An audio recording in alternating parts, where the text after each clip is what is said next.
Batman once had a criminal disguise, Marvel built a team out of forgotten 1950s heroes, and DC even tried a cosmic rave supergroup. That is the kind of list this is.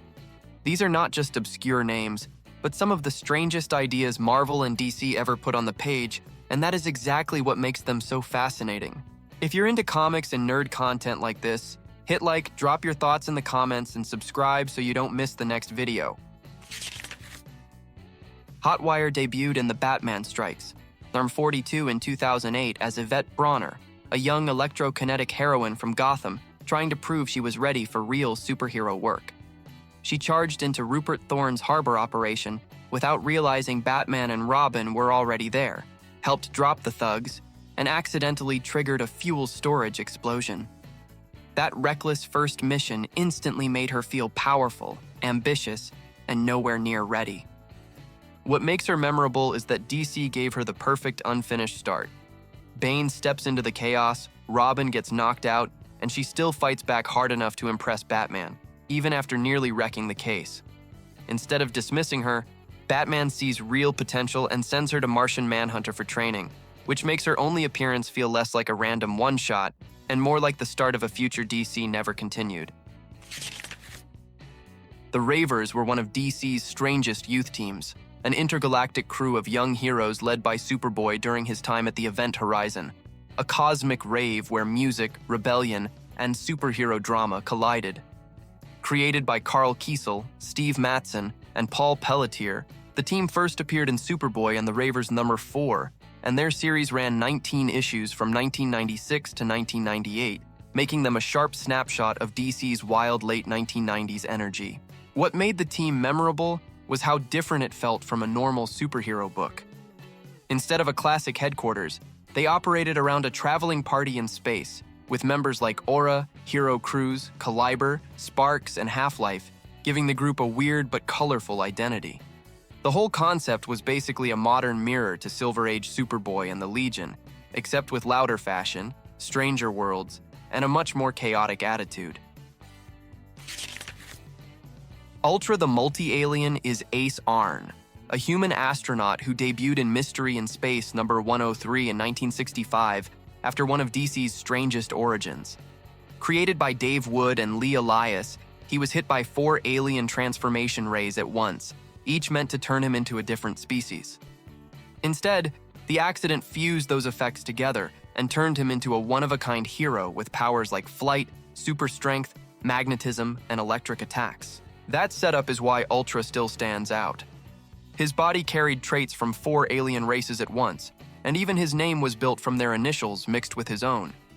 He also arrived during a turning point for Mystery in Space, essentially replacing features like Adam Strange and Space Ranger for a stretch. Even after fading into obscurity, he stayed memorable enough to return through cameos, multiverse nods, and later DC references. Agents of Atlas brought together some of Marvel's strangest forgotten heroes, but the team's hook was that they had secretly been active since the late 1950s before returning in the 2006 series.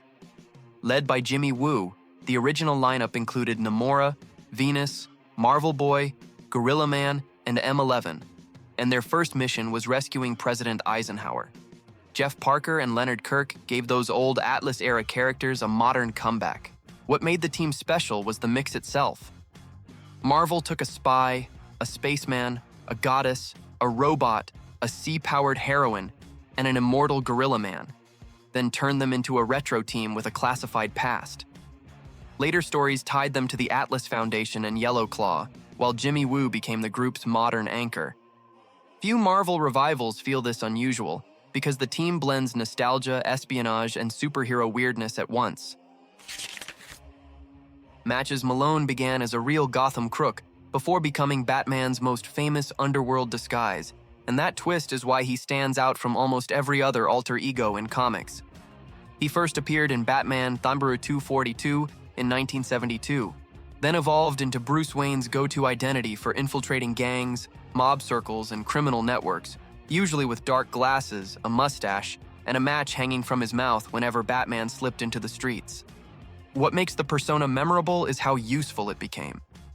Batman used matches to move through places Bruce Wayne never could, dealing with groups like the False Face Society and other Gotham operators without exposing himself.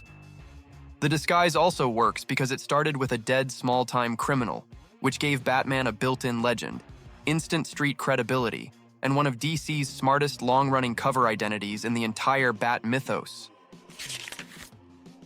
The Champions were one of Marvel's strangest 1970s super teams, because their lineup looked less like a planned roster, and more like several unrelated heroes forced into one book. Debuting in Champions #1 in 1975, the team brought together Hercules, Black Widow, Ghost Rider, Iceman, and Angel after a clash with Pluto, turning them into Marvel's unusual answer to a West Coast team based in Los Angeles during a different era for superhero comics. That odd mix is exactly why the book became a cult favorite. The series was created by Tony Isabella and Don Heck, ran for only 17 issues, and developed a reputation as a failed super team title despite its memorable concept. Angel even funded the group like a superhero service operation, which made the Champions feel different from the Avengers and helped them keep a weird, offbeat charm long after the original comic had already ended. Mondo is one of the strangest mutants tied to Generation X because his history is split between a laid-back Samoan mutant and a clone sent in as a traitor. Introduced in Generation X during the 1990s, he has the power to absorb the properties of whatever organic or inorganic material he touches, making him one of those Marvel characters whose abilities sound simple until the story starts twisting around them in X-Men fashion almost immediately. The biggest twist is that the Mondo readers first knew was actually a clone created by Black Tom Cassidy to infiltrate Generation X from the inside. That version eventually died, while the real Mondo resurfaced later and even reached the Krakoa era with the New Mutants. Because of that reveal, his continuity became famously messy, which oddly makes him more interesting than many cleaner, more straightforward mutants from the same X-book generation. The Creeper is Jack Ryder, a hard-edged journalist and TV pundit who debuted in Showcase No. 73 in 1968, created by Steve Ditko and Don Siegel. What made him different right away was the mix of media personality and manic superhero energy, because Ryder could shift into a yellow, laughing menace with enhanced strength, speed, healing, and a look that instantly stood out in DC's lineup from that era. He became even stranger once DC kept reworking his origin. Early stories tied the transformation to Dr. Yachts and experimental science. Later versions pushed it toward nanotechnology, and the New 52 even leaned into a darker supernatural angle. Even so, the core idea never changed. A loud, reckless anti-hero who got his own Beware the Creeper series, but only for 6 issues before becoming a lasting cult favorite for longtime DC readers. Deadman is Boston Brand, a circus aerialist who already used the stage name Deadman before he actually died, thanks to his ghostly white makeup and death-defying act. He debuted in Strange Adventures, the Rager 205 in 1967, created by Arnold Drake and Carmine Infantino, and his origin starts with an assassination in mid-performance, sending him into one of DC's most unusual hero stories almost instantly, and giving him comics' best supernatural hooks. After that murder, Ramakrishna returns Brand as a spirit and gives him the power to possess living bodies while hunting the killer who ended his life. That setup made him more than a revenge character, because Deadman became one of DC's most distinct supernatural heroes, later tying into teams like Justice League Dark, and gaining extra fame through Neil Adams' defining work, which helped turn him into a true cult legend over the years.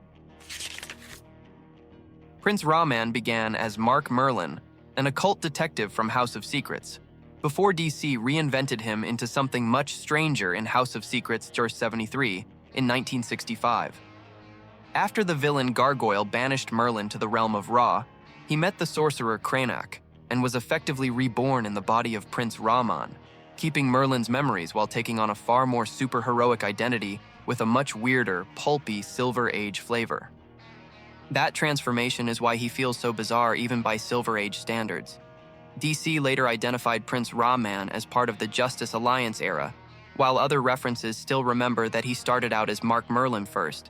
He also carried the alias the Mind Master and used powers like telekinesis, transmutation, and invisibility, making him feel like DC's odd mystical experiment from a period when the company tried almost everything.